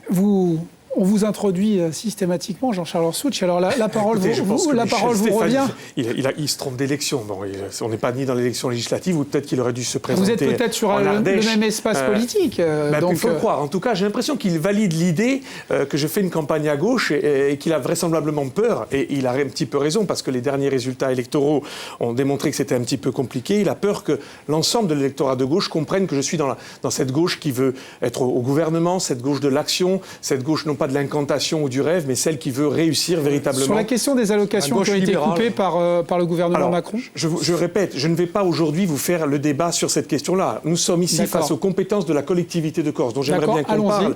Moi, j'aimerais plutôt vous parler du fait que j'entends ce que dit Jean-Guy Talamone concernant le CHU et lui dire que c'est vrai que son groupe le défend, mais j'écoutais dernièrement ma position en 2015 dans mon clip de campagne pour les territoriales. Je faisais déjà cette proposition parce que tout simplement, et tant mieux si nous rejoignons. Nous l'avons fait il y a 15 ans dans le Conseil Abintou. Tant mieux si nous nous rejoignons, parce que c'est l'état d'esprit qui est le nôtre. Il faut défendre ce qui est bon pour la Corse. Et je crois que c'est véritablement l'ADN qui est le nôtre. Et c'est vrai que nous avons, tout à l'heure, Jean Vitus l'a dit, moi j'entends avec intérêt que la solidarité nationale est un élément clé. Si nous voulons réussir, par exemple, sur le revenu universel. D'ailleurs, c'est pour ça que nous avons été très à l'écoute des propositions du président de l'Assemblée de Corse, que nous sommes par principe plutôt intéressés, et je dirais plutôt favorables, mais que la question fondamentale du financement est une question qui doit nous éclairer les uns et les autres. Il est loin d'être rédhibitoire. Paul Félix Benedetti, alors, la cherté de la vie, c'est une autre préoccupation des Corses. Alors ici, les prix ne baissent jamais.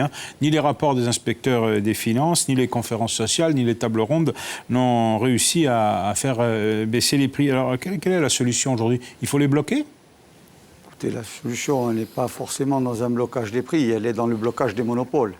De créer un marché de gros d'alimentation pour permettre aux petits commerces de ne pas dépendre des grandes enseignes, comme c'est le cas à 100% de tous les commerces d'alimentation en Corse.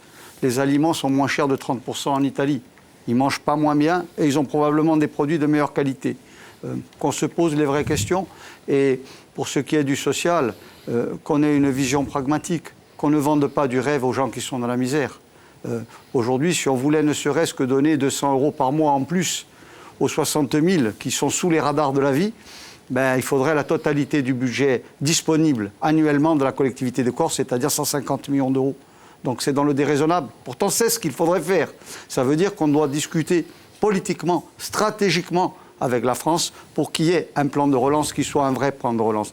Pas un PTIC qui, de manière arbitraire, sur des logiques de vassalité ou de politique sournoise font que tout est redistribué sur les 3 plus grandes agglomérations de Corse, Bastia, Porto Vecchio, Ajaccio, et sur quelques amis qui ont des privilèges de téléphone, comme Jean-Charles. Mais je veux dire qu'aujourd'hui, il faut annuler ce plan. Il faut le dire aux bonifaciens, que demain les non, mais Jean-Charles, c'est pas ça. Mais je veux dire, le système n'est pas égalitaire. Jean-Charles, le système n'est pas égalitaire. Tu dois être le premier à demander une transparence dans la répartition. On a besoin de fonds dans la ruralité pour pouvoir faire du social, pour pouvoir faire des distribution d'embauche. Et c'est le même message que je donne au président de la collectivité de Corse. Il y a eu des centaines d'embauches sur une mandature. C'est les départs en retraite. Il faut une transparence absolue. Quand on a des gens qui sont dans le besoin, les promesses, y compris les promesses électorales, ça aurait dû être le passé. Pourtant, c'est la réalité. Moi, j'ai tourné. L'avenir aujourd'hui d'un jeune, ce n'est pas d'avoir la promesse d'être sapeur, forestier. C'est de pouvoir avoir des formations, de pouvoir intégrer la vie par l'ascenseur qu'est la formation professionnelle, qui, je le redis, est notre compétence. Aujourd'hui, le social en Corse, ça doit être d'abord la répartition de toute l'économie de la Corse sur l'ensemble du territoire, la lutte contre les monopoles, la lutte contre le monopole de l'essence, la lutte contre le monopole des transports, la lutte contre le monopole des services, la lutte contre le monopole de la grande distribution alimentaire. À partir de là, les prix vont baisser, les gens pourront faire commerce. Aujourd'hui, le droit de commerce est le privilège de quelques-uns. Ou top pour dirigeants est fini. Laurent Marcangeli, sur les critiques qu'émet ou les propositions qu'émet Paul Félix Bénédette pour lutter contre la cherté de la vie, il faut casser ces monopoles et ce consortium. Le monopole, moi, à titre personnel, je suis toujours particulièrement inquiet lorsqu'une situation monopolistique se met en place. Et c'est une réalité de la Corse d'aujourd'hui. Et il faut le dire. Et aujourd'hui, ça a une influence sur la vie quotidienne de nos concitoyens. Mais il faut aussi dire que la collectivité de Corse, elle a des compétences qui sont les siennes. Il y a des choses qu'elle ne peut pas faire. Il y a des choses qu'elle peut faire, mais il y a des choses qu'elle ne peut pas faire. Elle peut le demander. Vous le demanderiez, vous ? Moi, je suis un fervent partisan de l'équilibre. Lorsque vous avez un monopole qui s'instaure, les déséquilibres se créent, les injustices avec, la colère, et à la fin, on sait très bien où on peut arriver. Donc, je considère aujourd'hui qu'il faut que la collectivité fasse entendre un message clair en la matière. Il faut surtout que nous pensions à la répercussion sur nos concitoyens. J'entendais avec tout...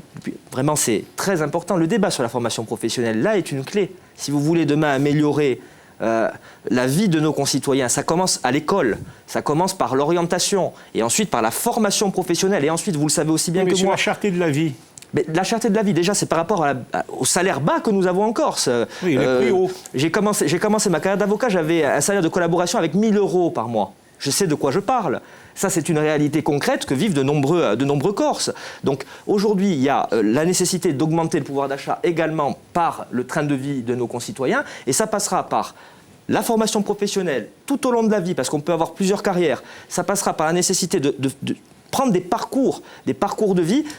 Aussi, je le dis, le travail, encore une fois, il faut dire aux Corses et notamment aux plus jeunes, il n'y a rien qui se donnera à nous gratuitement. Je le dis parce que je suis aujourd'hui conscient de la situation dans laquelle nous nous trouvons. Il va falloir dire, notamment aux plus jeunes d'entre nous, que le monde dans lequel nous vivons, il est difficile, il est très compétitif, il est acharné, il va falloir travailler très dur. Et c'est pour ça que la valeur du travail et du mérite, j'essaie de l'apporter aussi par la On est très en retard, comme d'accoutumé. Un mot quand même sur la question de la santé. Laurent Marcangeli, je vous redonne la parole très rapidement. Vous voulez créer un nouvel hôpital à Bastia, reconstruire l'hôpital Eugénie à Ajaccio, restructurer Tatone et Castelluccio. C'est un PEI de la santé, ce que propose Michel Stefani. Quel est le chiffrage de tous ces projets et à quelle échéance et comment vous les financez ? Je veux d'abord qu'on soit en capacité de pouvoir assurer l'entretien de tous les bâtiments de santé, parce qu'il y a des situations catastrophiques un peu partout. J'ai pris ces exemples. Aujourd'hui, moi je considère aujourd'hui qu'il va y avoir dans quelques mois la livraison d'un nouvel hôpital à Ajaccio. Bastia doit également faire l'objet d'un traitement particulier. Je n'ai pas d'opposition de principe par rapport au CHU, je le dis très clairement. En revanche, moi ce qui m'intéresse, c'est que demain on est 2 pilotes dans l'avion. Aujourd'hui, l'ARS doit être en association avec la présidence du Conseil exécutif. Et ça, c'est même pas une demande très difficile. Le Sénat l'a fait dans un recueil de propositions particulièrement intéressantes sur la décentralisation. Il doit y avoir, pour les schémas de santé, 2 pilotes dans l'avion, le président de l'exécutif, la direction de l'ARS. Ensuite, il faut acheter du matériel. Vous prenez l'exemple pour la cancérologie, un TEP scan, un cyclotron. Il va falloir à un moment qu'on achète cela pour qu'en Corse on puisse se faire soigner sur ces maladies-là. Et ensuite, il y a des petites mesures qui ne sont pas petites. C'est notamment le fait le cumul emploi-retraite pour un médecin, pour pouvoir faire en sorte qu'il continue de travailler dans le rural, parce qu'il y a cette problématique. Des mandats de santé publique pour l'installation de médecins dans certaines zones qui ont des difficultés. Ce sont des propositions que nous faisons parce que nous considérons aujourd'hui qu'il y a une nécessité de mettre la santé, et notamment la santé publique, au cœur du réacteur. Vous avez tous des propositions en matière de santé avec des investissements importants, mais quand on voit que le gouvernement refuse de pérenniser l'aide pour un accompagnant d'un enfant, vous pensez effectivement les uns et les autres que demain, les milliards vont tomber pour construire un système de santé adapté en Corse ? Jean-Guy Talamogne. Moi, je crois simplement qu'on ne peut pas se contenter de prendre des délibérations à l'Assemblée de Corse et de demander poliment à Paris un certain nombre de choses qui nous reviennent de droit. Parce qu'on s'est bien rendu compte pendant ces 5 ans, parce que ça fait partie du problème quand même, que tout ce qui a été validé par les Corses, notamment en 2017 à la majorité absolue, s'est heurté à une fin de non-recevoir de Paris. Et tout ce que nous demandons, même lorsque, par exemple, encore pour prendre le dernier exemple en date, lorsque la conférence sociale conclut finalement de manière assez consensuelle qu'il faudrait, en matière de prix du carburant, qu'il faudrait réguler les prix du carburant, on a la réponse qui fuse immédiatement de la part du gouvernement, monsieur le maire, non, il n'en est pas question. Je veux dire que, alors, moi je crois à un moment donné que sur ces questions-là, il va falloir aussi établir, alors, quand je dis, attendez, qu'on soit bien clair, je veux dire, on peut faire beaucoup de choses par nous-mêmes, et nous l'avons dit, beaucoup de choses, on peut les faire. En matière de santé, ce sont des sommes énormes. Mais absolument, et je crois qu'il va falloir à un moment donné pouvoir dire également, à travers une mobilisation populaire, dire que nous n'acceptons pas d'être traités de la sorte, notamment en matière de santé publique. Et je crois que ça n'est pas un cadeau qu'on nous ferait. Michel Stéphanie, vous êtes pour un PEI de la santé. Et alors que le gouvernement, pour l'instant, refuse le deuxième accompagnant. Si vous permettez, nous sommes pour le rétablissement du contrôle des prix. Et nous disons qu'il faut s'attaquer aux situations de monopole, aux consortiums, à Ruby, y compris Corsica Ferry, pour démanteler ce système aujourd'hui qui accapare la solidarité nationale. Sur la santé. Sur la santé, il faut remonter à la tarification à l'acte. C'est la politique qui a été décidée dans les années 2005-2010 qui conduit aujourd'hui à cette situation désastreuse pour le service public hospitalier. Et donc, nous manquons de moyens nécessaires pour nos hôpitaux et faire une offre de santé à la population qui corresponde aux besoins qui s'expriment. Et la réalité, c'est que, y compris sous la mandature de M. Macron, les lits ont continué à être fermés. Et certes, le gouvernement a levé 100 milliards, vous en parliez tout à l'heure, il va nous demander de les payer bientôt. Il se trouve quand même que si vous le voulez bien. Les personnels de santé ne se sont pas sentis si bien traités par le gouvernement après tous les efforts qu'ils ont consentis dans la période de crise sanitaire que nous avons connue. Donc il faut des moyens pour l'hôpital public. C'est une certitude et il faut se les donner. Jean-Charles Orsucci. Je voudrais dire que quand j'entends les uns et les autres, y compris les indépendantistes le dire clairement, on voit bien qu'on a besoin de la solidarité nationale. Donc on a besoin d'une véritable discussion. Vous savez, moi je crois qu'on a besoin de plus de République. Et que pour ça, on l'a tous compris. Aujourd'hui, il n'y a qu'un dialogue fécond avec la politique de la chaise vide ne mènera à rien. C'est pour ça qu'aujourd'hui... Il y a eu un dialogue sur la question du deuxième accompagnant. C'est pour ça que je considère dans cette campagne que d'avoir la chance de pouvoir discuter avec le président de la République ou le Premier ministre peut nous permettre d'obtenir davantage de moyens. Mais ce n'est que par le dialogue. Cette situation qui s'est enquistée, ce rapport de force qui a été établi depuis 5 ans, il est mortifère pour la Corse. Aujourd'hui, il faut non pas aller dans un rapport de force tel qu'il a été décrit, mais rétablir les fils du dialogue, parce que c'est comme ça que nous réussirons tous ensemble. Parce que le verdict, vous l'avez dit, il est clair. Il n'y a que la solidarité nationale en masse qui pourra nous aider à résoudre ce problème. Et je le dis là aussi, en étant exigeant vis-à-vis de l'État et du gouvernement. Parce que les Corses ne doivent pas être des citoyens français de seconde zone. Le droit à la santé, le droit à la sécurité sanitaire, il est indispensable en Corse comme partout sur le territoire. C'est un droit que nous devons faire valoir avec exigence, mais je pense que c'est à travers le dialogue que nous l'obtiendrons. Alors, simplement... Solidarité nationale. Chers collègues, cette solidarité nationale dont vous parlez, c'est celle qui a conduit, par exemple, la Corse, avant la crise sanitaire, plan régional de santé, à ce qu'il soit prévu pour la Corse 6 lits de réanimation pour 100 000 habitants. C'est l'hôpital neuf d'Ajaccio. Quand en France, il y avait 11,6 lits pour 100 000 habitants, c'est-à-dire que nous étions à peu près à la moitié. Voilà la solidarité nationale. La solidarité nationale, c'est simplement votre solidarité nationale a conduit à ne pas avoir de CHU quand tout le monde a un CHU. Alors, moi, je vais vous dire, chers collègues, je pense que ce n'est pas la politique de la déférence, comme disait un autre élu de l'opposition. Mais je crois, à un moment donné, celle, bien sûr, du dialogue, mais du dialogue dans la fermeté. Il n'y a pas eu de rapport de force. Vous parliez de rapport de force. Il n'y a pas eu de rapport de force depuis 5 ans. Et c'est bien la raison pour laquelle toutes les demandes de l'Assemblée de Corse, et y compris des Corses par le suffrage universel, se sont heurtées à une fin de non-recevoir. En un mot sur la santé, sur la question du CHU ou pas. Je sais que c'est compliqué. Je sais que c'est compliqué, mais on est déjà au dernier tiers de l'émission et on a beaucoup de choses à envisager. Le problème de la santé, aujourd'hui, il doit passer par une mutualisation des moyens publics, avec dans un premier temps un CHR fonctionnel, avec des priorisations de certains secteurs pathologiques sur un endroit plutôt que sur un autre, plutôt que d'avoir de la dispersion. L'augmentation des moyens d'évacuation d'urgence, entre autres les hélicoptères. Aujourd'hui, c'est malheureusement l'hélicoptère de la gendarmerie qui fait un tiers des décharges. C'est pas rationnel. Et ensuite, une égalité face aux soins. Aujourd'hui, dans le rural, si vous avez un incident grave, c'est une ambulance rouge qui va arriver, des pompiers.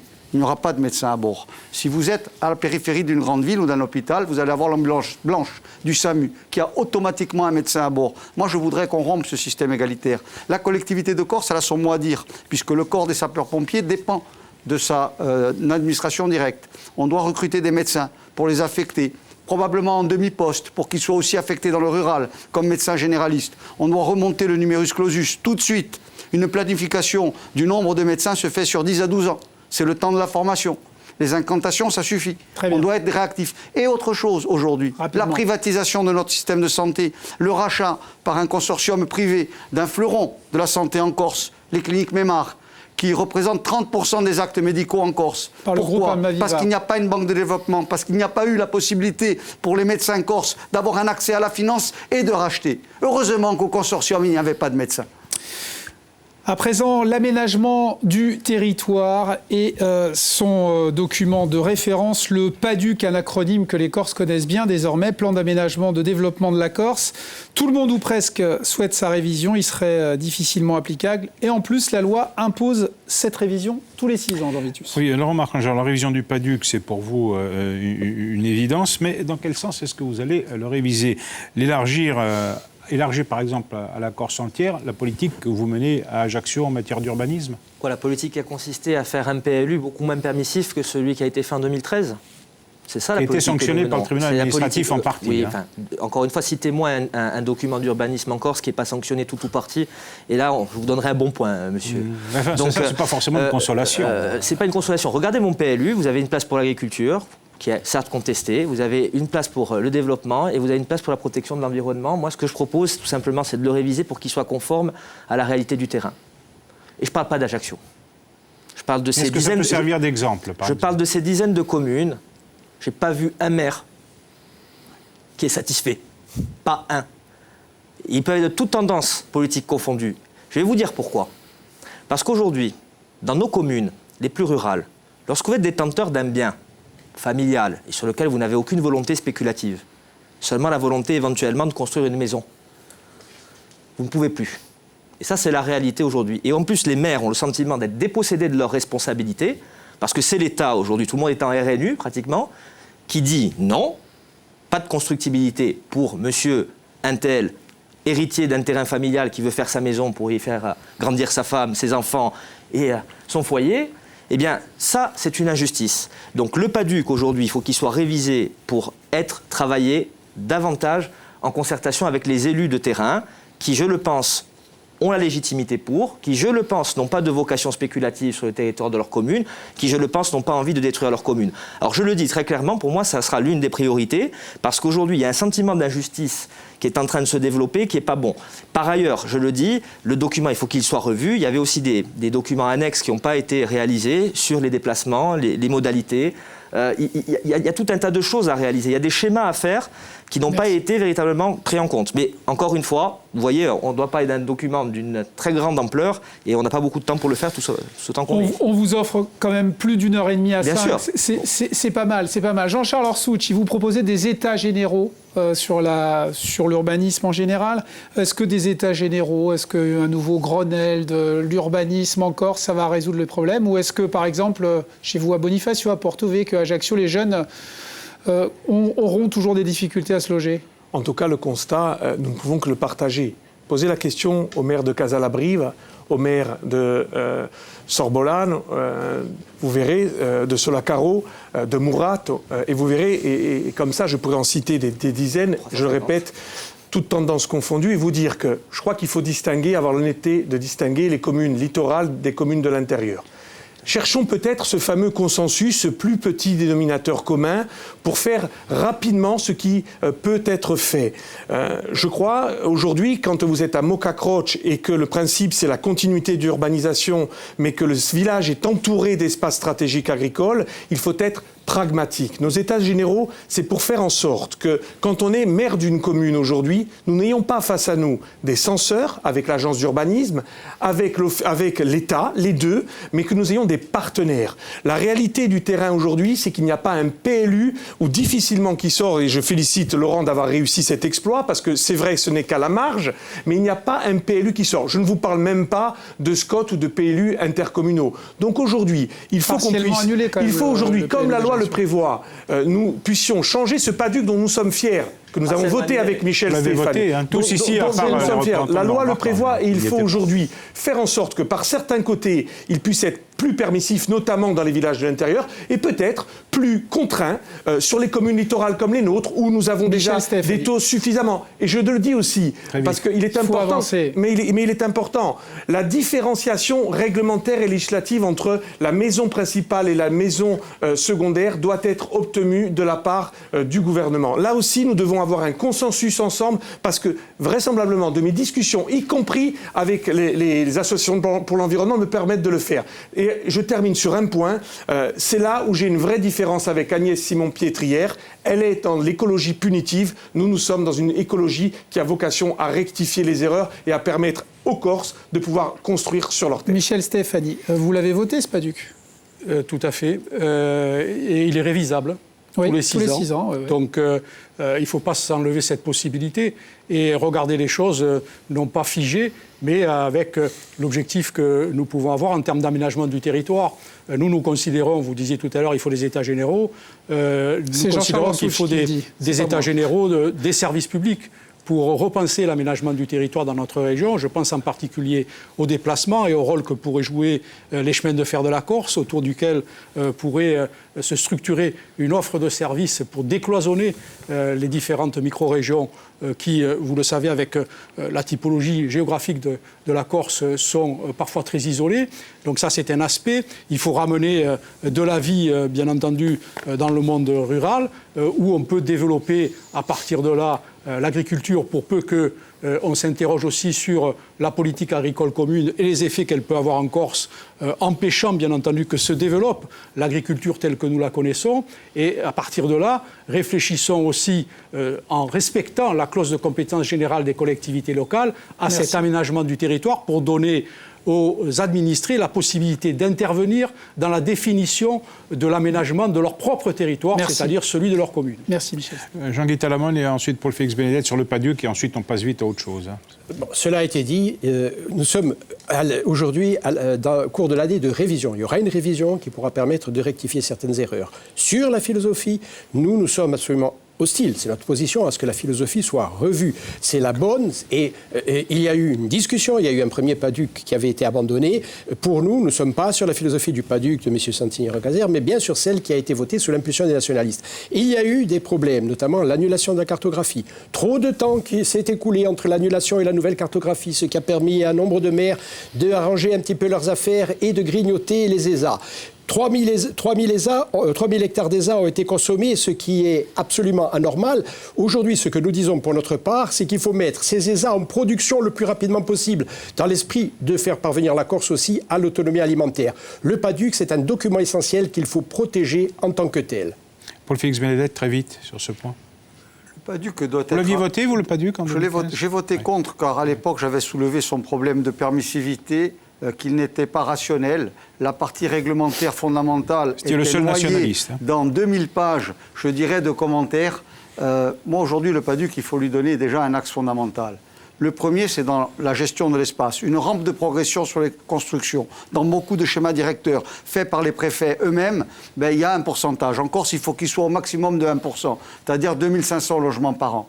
Ensuite, dans le PADUC, il faut de la rationalité. Il faut expliciter la notion de tâche urbaine pour qu'elle ne soit pas interprétable. Et il faut y aller commune par commune, à faire de la photo-interprétation, des discussions et un document finalisé avec une épaisseur de trait qui soit rationnelle, qui ne soit pas un trait de feutre qui est interprétable à 200 mètres. Ça laisse la porte ouverte. Mais le PADUC, quand on dit il n'est pas applicable, il n'a pas été appliqué. La collectivité de Corse, à partir de 2015, n'a intenté aucune action pour qu'il soit appliqué. Ce sont les seules associations, les 3000 hectares de terres agricoles et probablement plus, la CTC, qui co-préside avec le préfet la commission de consommation territoriale des terres agricoles. Elle ne s'est pas manifestée. Il y a eu un laxisme à la Chagor.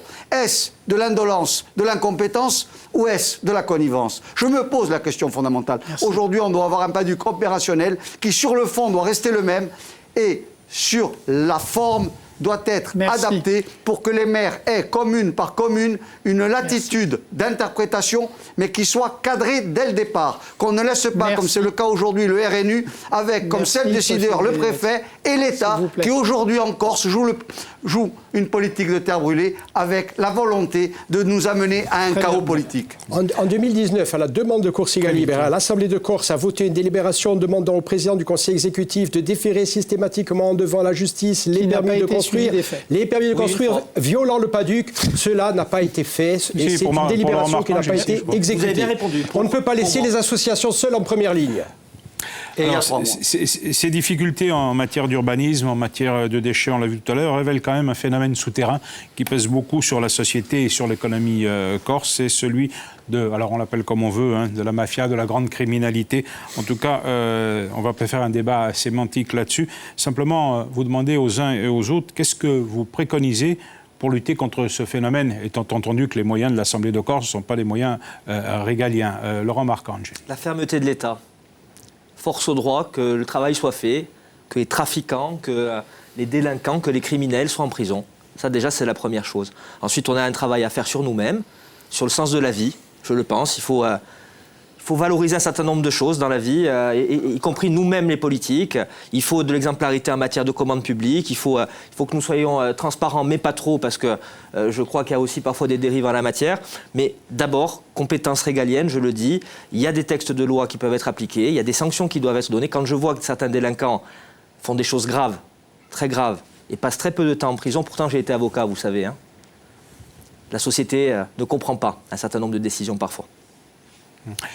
Lors d'une des récentes conférences de presse, le collectif Massimo Zunini s'est étonné du fait que le problème de la mafia, appelons-le comme ça, était absent de la campagne électorale. Laissait entendre quand même qu'il y avait un certain nombre de pressions. Alors, je vous pose la question clairement aux uns aux autres. Est-ce que vous, dans l'exercice de vos activités, vous avez été victime de pressions de ce type? Michel Stefani. Pas du tout.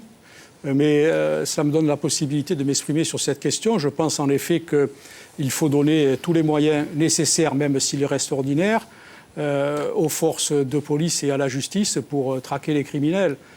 Et donc rechercher les sources de financement occultes et remettre en cause, bien entendu, cette pénétration du monde économique, voire du monde public, lorsqu'il s'agit des marchés et des appels d'offres. Donc là, il y a une nécessité urgente. Je m'interroge néanmoins quand je vois que le gouvernement, par exemple, Bruno Le Maire s'est exprimé récemment et nous avons été les seuls à condamner cette position du gouvernement, ne veut pas, par exemple, faire la transparence sur le détournement des 200 millions d'euros de réfaction de TVA. Ça interpelle quand même de ce point de vue. Jean-Charles Orsoulch, est-ce que vous avez été victime de pression? Et dans le cas où vous le seriez, quelle serait votre réaction? Au moment où je vous parle, non, mais je ne sais pas ce que me réserve l'avenir parce que ce phénomène existe en Corse. Est-ce que j'aurai le courage de mon troisième de liste, c'est vrai Médor? Je ne suis pas sûr. Pour ça, il faut nous protéger. Et effectivement, je rejoins, c'est avant tout une mission régalienne. Et c'est bien aussi là pour ça que je me sens plus à l'aise dans cette République. Mais on a quand même peut-être des propositions à faire, nous-mêmes élus. Je le dis, à situation exceptionnelle, réponse exceptionnelle. Oui, je suis un décentralisateur. Pourtant, je propose aujourd'hui que, par exemple, dans certains domaines qui sont vraisemblablement ces domaines, je dirais, qui engendrent ces dérives-là, et je voudrais commencer par la drogue, c'est un cancer pour la Corse, mais il y a aussi les marchés publics. Là, je propose clairement la codécision avec l'État entre les collectivités publiques et l'État, pendant une période de 10 ans, je propose que sur les permis de construire, il y ait une codécision entre les services de l'État, avec des hauts fonctionnaires qui changent tous les 2 ou 3 ans, qu'il y ait une codécision pendant une période de 10 ans. Je propose le tout public, en régie directe, de la collecte jusqu'au traitement libre, de tendre vers cela. C'est ça des propositions concrètes. C'est pour ça que je dis, et c'est pour ça que j'étais il y a 2 jours à la conférence organisée par Mafiano, parce que bien sûr qu'il faut débattre. Sauf que Jean-Guy Talamone l'a dit dernièrement, il était favorable au débat dans l'hémicycle. Le président de l'exécutif l'a refusé. Aujourd'hui, on invoque la Covid. Je crois que là, on peut en sourire. Il faut aujourd'hui faire ce débat et faire des propositions concrètes. Jean-Guy Talamone. Évidemment, j'ai procédé à 50 heures d'audition avec l'ensemble de ceux qui avaient quelque chose à dire sur le sujet. Et effectivement, il y a des élus politiques ou professionnels qui ont subi des pressions. Cela est tout à fait évident et tout le monde le sait. Cela dit, il y a la question régalienne, évidemment. Est-ce que vous en avez subi, vous ? Moi, je n'ai jamais subi de pression, mais je sais, notamment parce que j'ai travaillé avec de nombreux élus, que cela a été le cas pour certains élus, encore une fois, politiques ou professionnels. Donc, je pense qu'il faut, bien sûr, que l'État, qui a, pendant des dizaines d'années, s'est occupé uniquement de pourchasser les nationalistes, l'État doit assumer ses responsabilités. Quant à nous, nous avons des choses à faire en termes de développement économique, bien entendu, de choix, lutte contre la spéculation immobilière. Il y a également des procédures à mettre en place. Personnellement, j'ai créé 3 organismes pour assurer la transparence, dont un comité d'évaluation des politiques publiques qui peut s'occuper, y compris d'ailleurs, des appels d'offres. Donc, je crois que ce sont des procédures, alors sous le contrôle citoyen, puisqu'il y a des citoyens tirés au sort. Ça, c'est un organisme dans lequel je nourris personnellement beaucoup d'ambition s'agissant de la transparence des politiques publiques. Je crois qu'on peut faire des choses. Ce que nous pouvons faire, la transparence, il ne suffit pas de l'affirmer. Il faut la mettre en pratique. Et la mettre en pratique non pas en mettant en accusation telle ou telle personne, tel ou tel élu, mais en mettant en place des procédures qui conduisent à la transparence. Sur les pressions, Laurent Marcangeli ? Jamais. Jamais. J'ai souvent été interrogé sur la question. Je n'ai jamais subi aucune pression. Si ce n'est quelques lettres de menaces anonymes que je jette systématiquement à la poubelle avec le sourire. Ces derniers temps, en matière de... Bon, écoutez, à part le tag dont j'ai fait l'objet dernièrement, qui était très amusant. C'était à Bastia, ça. Paul Félix Benedetti, face à ce phénomène de grand banditisme, il faut des mesures législatives, judiciaires, spéciales ? Il faut déjà un changement de comportement. L'acceptabilité d'entourage et d'une société crapuleuse, aujourd'hui en Corse, est résultante d'un lâche-à-gors qu'il n'y a jamais eu par le passé. Aujourd'hui, d'en appeler à une concentration étatique pour régler un problème judiciaire parasitaire, c'est quelque chose de très surprenant. On doit avoir, nous, dans l'organisation de la société, avec ce qui dépend, entre autres, des rouages de la collectivité de Corse, des comportements qui évitent des prises en main monopolistiques avec des voyous qui peuvent s'accommoder de certains monopoles pour en tirer profit et en gros des raquettes déguisées. Moi je crois qu'il faut que l'on ait un rôle dans la répartition des marchés, une équirépartition pour éviter des grands monopoles. Récemment il y a eu un marché unique d'enrobé en Haute-Corse, c'est quelque chose d'anormal. Il faut une diversification pour éviter ensuite des luttes pour le contrôle du monopole. Il faut avoir à l'esprit que dans tout ce que l'on fait de public, il faut que la collectivité ait son propre corps de contrôle. On ne doit pas attendre un rapport de la GIRS ou de la Cour des comptes. On doit être nous-mêmes. On doit avoir cette capacité à auto-censurer nos mauvaises politiques. Et ensuite, moi je le dis, il y a eu la chasse aux nationalistes. Moi-même, je suis un fiché S-terroriste. Quand je prends l'avion, si je change de destination, je mets 2 heures pour passer un poste de douane ou un poste de police. Un voyou, il n'est jamais classé en grand V. Il n'est rien. C'est un lambda. Et le problème aujourd'hui en Corse, c'est que par exemple, tout simplement, est-ce qu'il y a 4 fois plus de chiens qui sont encore dressés pour détecter de la poudre explosive que de la poudre blanche? C'est un état d'esprit. Aujourd'hui, il faut un recentrage et il faut avoir une vision d'une Corse qui est souveraine de son aspect judiciaire, dans l'esprit, et qu'on doit rester nous-mêmes. La nuit aujourd'hui, elle appartient peut-être à un monde tordu. Ça a été depuis la nuit des temps. Mais le jour, l'aménagement du territoire, la gestion des commerces, les droits à construire, le droit à la vie. Parce qu'aujourd'hui, ce qu'on a en Corse, c'est un chantage ignoble. C'est le chantage à la mort. On va envisager un dossier que vous avez déjà touché du doigt les uns et les autres, les relations avec l'État, les ressources financières de la CDC. Je m'adresse à vous, Jean-Guy Talamogne, sont faibles à 1,3 milliard d'euros de budget annuel. Il faudra le concours de l'État. Vous l'avez tous dessiné dans tous les dossiers. Qu'êtes-vous prêt à franchir comme pas pour normaliser ces relations ?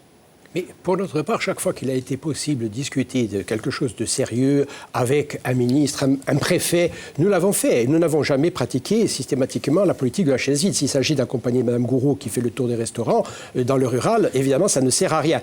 Donc nous sommes prêts, bien entendu, pour notre part, à travailler sur des sujets importants, comme par exemple le statut fiscal et social. Il est tout à fait évident que le budget de la collectivité de Corse est fragile. Il dépend pour beaucoup de subventions. La fiscalité dont il dispose n'est pas très dynamique.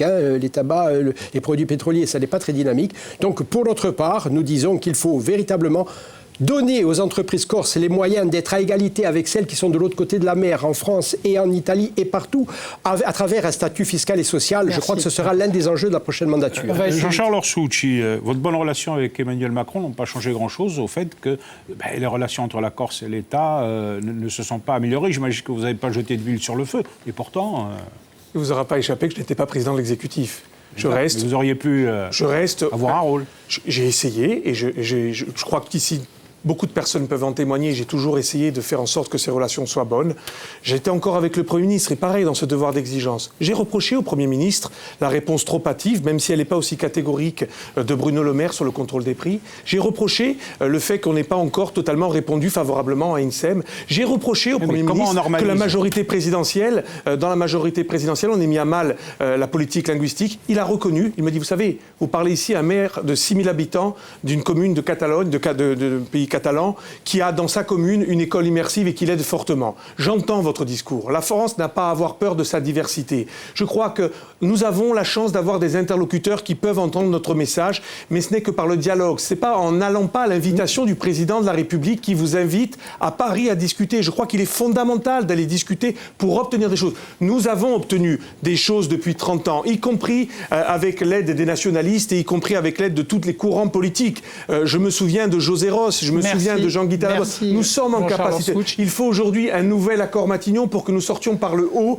parce que nous avons besoin, nous l'avons démontré tout au long de ce débat, de la solidarité nationale, et nous avons besoin aujourd'hui de rester nous-mêmes. Nous l'avons vu 3 fois, et la dernière fois en septembre, pendant plusieurs heures. Mais malheureusement, ça a été non à tout, et même sur ceux qui étaient ouverts, c'est-à-dire la situation des prisonniers. Et je tiens à en parler. Elle évoluera positivement.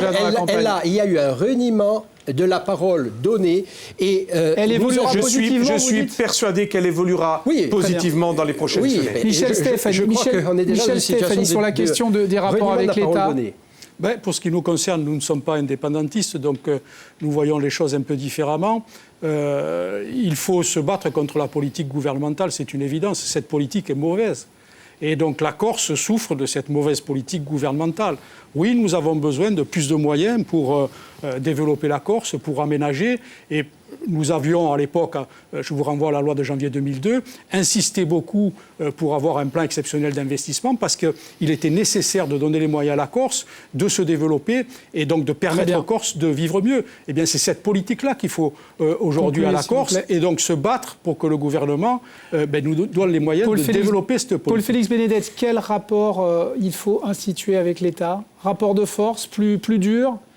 Un rapport politique avec l'affirmation du droit à la Corse d'exister, d'avoir une différenciation qui est un saut politique qualitatif égal à celui de 1981. Aujourd'hui, la déconcentration, la décentralisation française a rogné tous les avantages initiaux de la Corse pour pouvoir se développer sans être dépossédé et en se préservant. Il nous faut une évolution institutionnelle, il faudra la discuter sereinement. Mais aujourd'hui, il y a la négation d'un suffrage universel qui a amené les patriotes corses à plus de 60% des suffrages. C'est confirmé par les derniers sondages dans leur globalité. Aujourd'hui, il y a un reniement, il y a une volonté hégémonique. Il y a pour la première fois la décision royale de faire un programme depuis Paris avec des ayants droit cooptés et décidés. Et malheureusement, une partie des élus patriotes, ce qui est anormal. Je crois qu'il faut revenir à de la rationalité et avec une discussion dépassionnée et avec, in fine, le solde de tout compte avec la discussion politique sur les prisonniers et avec le respect des droits acquis, c'est-à-dire les droits à la libération. Laurent Marcangeli, vu vous êtes celui ici qui a la meilleure relation avec l'État, vous ne vous en cachez pas d'ailleurs. Est-ce que si vous arrivez à la tête de l'exécutif, les choses vont s'apaiser? Moi, je serai un allié exigeant pour faire avancer la Corse. Vous savez, moi, je ferai passer ma personne après les intérêts des Corses. C'est aussi simple que ça. Lorsqu'il faudra dire non, je le ferai. Et je l'ai fait lorsque j'étais parlementaire. Et je l'ai fait également au cours de la mandature actuelle. Et lorsqu'il faudra travailler pour pouvoir tirer la Corse vers le haut, je le ferai. Je n'ai pas beaucoup d'ego quand il s'agit de représenter mes concitoyens parce que c'est ce qu'ils me demandent. Merci. La question des alliances, très vite. Regardez, on a fait une projection avec une participation à 55 et une participation à 50%. Voici les seuils qu'il faudra atteindre pour figurer déjà à une fusion possible à 5%, entre 5 950 voix et 6 570, et pour figurer seul, possiblement au second tour, entre 8 330 et 9 198 voix. Jean Vitus, on ouvre la question des alliances. Oui, Jean-Charles Orsucci, vous avez une liste qui est à la fois siméoniste compatible et marcangéliste compatible, si j'ose utiliser ces mots. Alors, est-ce que vous avez déjà une idée de l'alliance que vous pourriez envisager? Elle est avant tout elle-même. Cette liste qui a vocation à représenter un courant d'idées sur un projet qui est progressiste, je le dis, je le répète, il n'est ni nationaliste ni de droite. Elle a vocation à porter des idées pragmatiques dans la République. Et à partir de là, c'est notre ADN au premier tour, c'est notre ADN au deuxième et c'est notre ADN au troisième tour. C'est comme ça que nous ambitionnons cette élection pour que ce courant d'idées continue à être dans l'hémicycle et qu'il continue à exister. Et nous serons exigeants. Si nous sommes la locomotive de la future majorité territoriale ou si nous sommes un wagon, nous serons exigeants sur le programme qui est le nôtre et sur notre ADN. Michel Stephe, vous vous définissez comme le seul à gauche, donc pas d'alliance avec personne. Non, pas du tout. On n'a pas cette prétention. En même temps, nous considérons que cette parole de gauche à l'Assemblée de Corse a fait défaut et qu'il faut la ramener à l'Assemblée de Corse. Donc il faut nous donner cette force et passer la barre des 7%. Pourquoi ? Parce que ça sera la possibilité d'abord de reconstruire la gauche, une gauche de transformation sociale influente dans notre région et donner de l'espoir à ces femmes et ces hommes de gauche qui aujourd'hui regardent désespérément ce paysage politique qui a été détruit par les forces de la gauche non communiste qui se sont engagées soit derrière la droite, soit avec les nationalistes. Paul-Félix Benedetto, sur les alliances ? Bon, vous savez, je suis de ceux qui regardent avec pragmatisme l'élection. Avant de parler de la finale, il faut se qualifier. J'ai eu le désagrément d'être éliminé au tir au but qualificatif à la présence dans l'élection. Aujourd'hui, moi, je m'adresse aux électeurs, si vous étiez qualifié plateforme de gouvernement pour troisième tour, pour affirmer la volonté que nous existions, Corinne Front, avec des élus, un groupe, et d'affirmer la réalité politique. Aujourd'hui, les sondages montrent que la société corse veut une représentation plurielle. C'est le constat principal à faire. Les volontés hégémoniques, les majorités qui votent sur un signe d'une présidence, je veux dire non, il faut du débat, il faut de la diversité et je crois que le besoin c'est une pluralité et aujourd'hui nous, Corinne Front, nous resterons Corinne Front dans l'absolu et nous cherchons surtout à être des contributeurs et à passer le cap du premier tour et c'est notre priorité. Jean-Guy Tallemont, ce qui n'a pas pu se faire avant le premier tour, vous l'envisagez entre les deux ? Nous n'avons pas, à ce stade, d'accord de second tour. Nous n'avons même pas discuté, nous n'en discutons pas. Nous sommes engagés, malgré nous, donc nous sommes partis en ordre dispersé, nous sommes engagés sous notre propre bannière et nous pensons que pour que les choses évoluent dans ce pays, je crois que la présence de Corsica Libera au cœur des institutions, c'est quelque chose de nécessaire. Laurent Marcangeli, vous voulez gagner, vous voulez gouverner avec qui ? Jamais seul. Vous l'avez dit en préambule, mais... Oui, je le pense, mais il faut avoir aujourd'hui le courage de dire que aujourd'hui, personne ne peut gagner cette élection sans travailler avec d'autres. Mais vous le savez aussi bien que moi, nous sommes à la veille du premier tour. Le premier tour fixera un certain nombre de choses, mais je le dis aujourd'hui aux Corses, je n'ai pas de volonté hégémonique, je veux être un chef d'équipe, je veux être un président qui rassemble, parce qu'aujourd'hui, on a besoin de ça. Dernier tour de table. Messieurs, vous avez une vingtaine de secondes chacun. On va débuter avec Michel Stéphanie. On vous écoute. J'appelle les électrices et les électeurs de gauche à faire un choix clair et cohérent le 20 juin prochain avec la liste Campame in Corsica, vivre mieux en Corse. Paul-Félix Benedetto. L'amponadiamo ai Corsica avrà la volontà di vedere Corinne Front in posizione politica maior di portarci un voto da sincerità, un voto di vera politica e o outro per una Corsica appacciata e incapacità di diventare un vero paese. Jean-Charles Orsucci. Je dis tout simplement aux Corses qui nous écoutent que s'ils veulent une alternative à la majorité territoriale sortante, s'ils veulent qu'un projet qui porte le progrès économique, le progrès social en particulier et le progrès environnemental, alors ils doivent voter la liste Terre de Progrès. Jean-Guy Talamogne. Corsica Libera est dépositaire d'une tradition politique, celle de la lutte de libération nationale, mais Corsica Libera aussi a un projet pour la Corse, a une vision d'avenir. Et donc, c'est aux Corses de dire s'ils veulent que Corsica Libera continue à être au centre des institutions pour défendre leurs intérêts avec d'autres, dans un esprit de collégialité. Et nous disons aussi aux Corses que malgré les difficultés que rencontre notre société, je crois qu'il ne faut pas céder ni à la peur ni au ressentiment, avoir confiance en nous, en ce que nous pouvons faire par nous-mêmes et aussi en ce que nous pouvons obtenir si nous sommes combatifs. Se nosimo ciò che nosimo. Laurent Marcangeli. Je veux dire aux Corses qui hésitent encore d'aller voter et de voter pour la liste que j'ai l'honneur de conduire. Nous prenons le mérite, l'effort, le travail, les solidarités. Nous voulons une Corse qui réussit. Nous voulons une Corse qui permette à ses enfants de s'épanouir. Et nous savons que le chemin sera dur, mais nous y sommes prêts. Merci beaucoup, messieurs, pour la qualité de vos échanges ce soir. Merci à vous qui nous avez regardés. Merci Jean Vitus Albertini d'avoir présenté cet acte 2 pour ce débat avant le premier tour. Merci à toutes les équipes qui nous ont aidés à vous préparer et présenter cette édition. Sachez que vous pouvez dès à présent revoir l'acte 1 du débat 1. C'était hier avec les 5 autres protagonistes. Et puis, vous le savez, dimanche, soirée électorale, dès 18h sur nos antennes avec un flash info, puis le Corsigazir, et dès 20h, les premières estimations, les premiers rapports de force, et enfin, les résultats, les analyses, les débats. Vous serez là, Jean Vitus, et toutes les équipes de la rédaction de France 3 Corse également. Buonasera a tutti.